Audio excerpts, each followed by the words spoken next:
श्रीमद्भागवत महापुराण चतुर्थ स्कंध।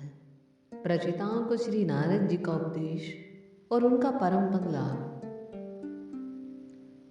10 लाख वर्ष बीत जाने पर जब प्रचेताओं को विवेक हुआ तब उन्हें भगवान के वाक्यों की याद आई।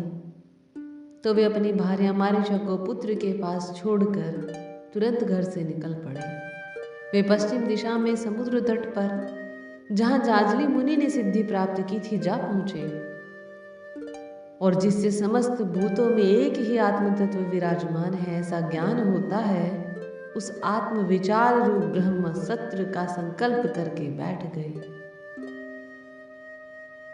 उन्होंने प्राण, मन, वाणी और दृष्टि को वश में किया तथा शरीर को स्थिर और सीधा रखते हुए आसन को जीत कर चित्त को विशुद्ध कर परम ब्रह्म में लीन कर दिया। ऐसी स्थिति में उन्होंने देवताओं और असुरों के वंदनीय श्री नारद जी को देखा। नारद जी को आया देख प्रचेता गण खड़े हो गए और प्रणाम करके आदर सत्कार पूर्वक देश कालानुसार उनकी पूजा की और नारद जी से कहा, देवर्षि, भगवान शंकर और श्री विष्णु भगवान ने हमें जो उपदेश दिया था उसे गृहस्थी में आसक्त रहने के कारण हम भूल गए हैं। अतः आप हमारे हृदयों में उस परमार्थ तत्व का साक्षात्कार कराने वाले अध्यात्म ज्ञान को फिर से प्रकाशित कर दीजिए, जिससे हम सुगमता से ही इस दुस्तर संसार सागर से पार हो जाएं। नारद जी का चित्त सदा सर्वदा भगवान श्री कृष्ण में ही लगा रहता है।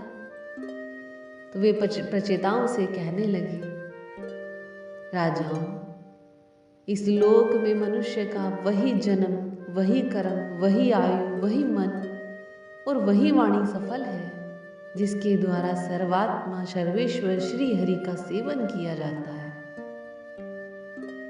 जिनके द्वारा अपने स्वरूप का साक्षात्कार कराने वाले श्री हरि को प्राप्त न किया जाए, उन माता पिता की पवित्रता से, यजोपवीत संस्कार से एवं दीक्षा से प्राप्त होने वाले उन 3 प्रकार के श्रेष्ठ जन्मों से, वेदोक्त कर्मों से, देवताओं के समान दीर्घ आयु से, शास्त्र ज्ञान से, तप से, वाणी की चतुराई से, अनेक प्रकार की बात याद रखने की शक्ति से, तीव्र बुद्धि से, बल से, इंद्रियों की पटुता से, योग से, सांख्य से, संन्यास और विद्याध्ययन से तथा व्रत वैराग्य आदि अन्य कल्याण साधनों से भी पुरुष का क्या लाभ है। वास्तव में सभी कल्याणों की अवधि आत्मा ही है और आत्मज्ञान प्रदान करने वाले श्री हरि ही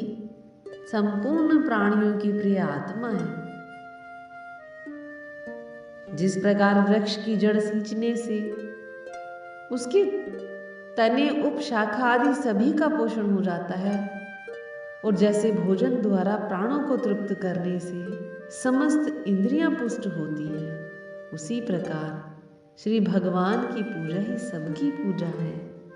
जिस प्रकार वर्षा काल में जल सूर्य के ताप से उत्पन्न होता है और ग्रीष्म ऋतु में उसकी किरणों में पुनः प्रवेश कर जाता है, जैसे समस्त चराचर भूत पृथ्वी से उत्पन्न होते हैं और फिर उसी में मिल जाते हैं, उसी प्रकार चेतनात्मक यह समस्त प्रपंच श्री हरि से ही उत्पन्न होता है और उन्हीं में लीन हो जाता है। जैसे सूर्य की प्रभाव से भिन्न नहीं होती, उसी प्रकार कभी गंधर्व नगर के समान स्फुरित होने वाला यह जगत भगवान से भिन्न नहीं है। जैसे जागृत अवस्था में इंद्रियां क्रियाशील रहती हैं किंतु सुषुप्ति में उनकी शक्तियां लीन हो जाती हैं, उसी प्रकार यह जगत सर्ग काल में भगवान से प्रकट हो जाता है और कल्पांत होने पर उन्हीं में लीन हो जाता है। भगवान में द्रव्य, क्रिया और ज्ञान रूपी त्रिविध अहंकार के कार्यों की तथा उनके निमित्त से होने वाले भेद क्रम की सत्ता है ही नहीं। जैसे बादल, अंधकार, प्रकाश ये क्रमशः आकाश से प्रकट होते हैं और उसी में लीन हो जाते हैं, किंतु आकाश इनसे लिप्त नहीं होता, उसी प्रकार ये सत्व, रज, तम शक्तियां कभी परम ब्रह्म से उत्पन्न होती हैं और कभी उसी में लीन हो जाती हैं। इसी प्रकार यह प्रवाह चलता रहता है, किंतु इससे आकाश के समान असंग परमात्मा में कोई विकार नहीं होता। अतः तुम ब्रह्मादि समस्त लोकपालों के भेदीश्वर श्री हरि को अपने से भिन्न मानते हुए भजो। तो कैसे होगा? तुम उनको अभिन्न मानते हुए भजो।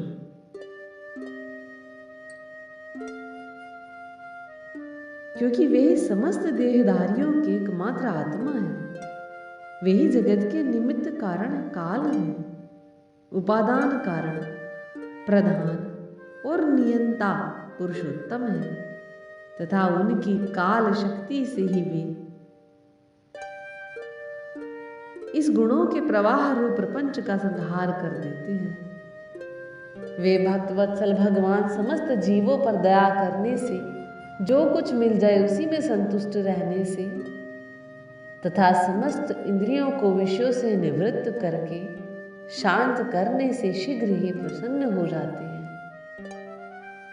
पुत्रेषणा आदि सब प्रकार की वासनाओं के निकल जाने से जिनका अंतःकरण शुद्ध हो गया है, उन संतों के हृदय में उनके निरंतर बढ़ते हुए चिंतन से खिंचकर अविनाशी श्री हरि आ जाते हैं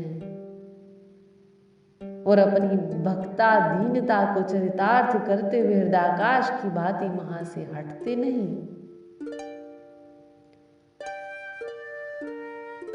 भगवान तो अपने को ही सर्वस्व मानने वाले निर्धन पुरुषों पर ही प्रेम करते हैं, क्योंकि वे परम रसज्ञ हैं। उन अकिंचनों की अन्य श्रेया हेतु की भक्ति में कितना माधुर्य होता है, इसे प्रभु अच्छी तरह जानते हैं। जो लोग अपने शास्त्र ज्ञान, धन, कुल और कर्मों के मद से उन्मत्त होकर ऐसे निष्किंचन साधुजनों का तिरस्कार करते हैं, उन दुर्बुद्धियों की पूजा तो प्रभु स्वीकार ही नहीं करते। भगवान स्वरूप आनंद से ही परिपूर्ण है।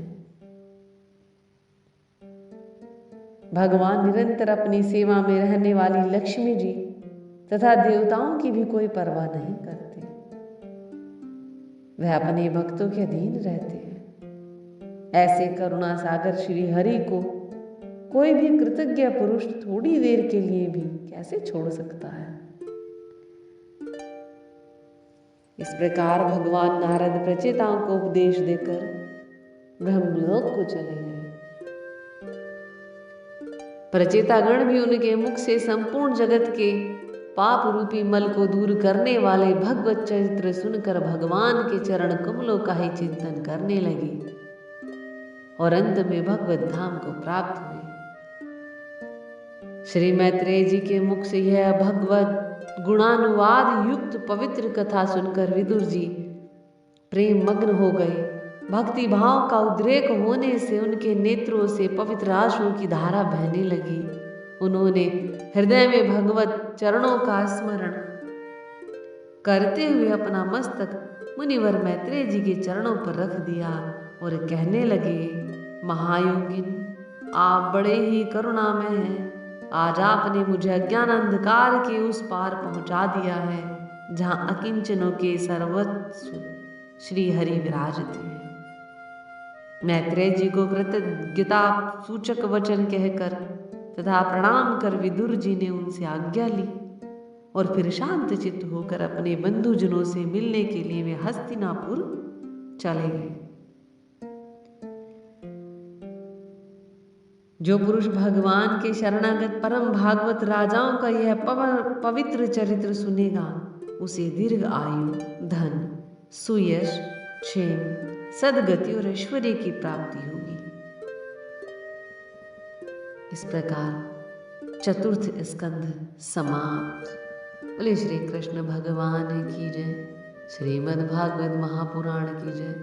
श्रीमद् राधे राधे।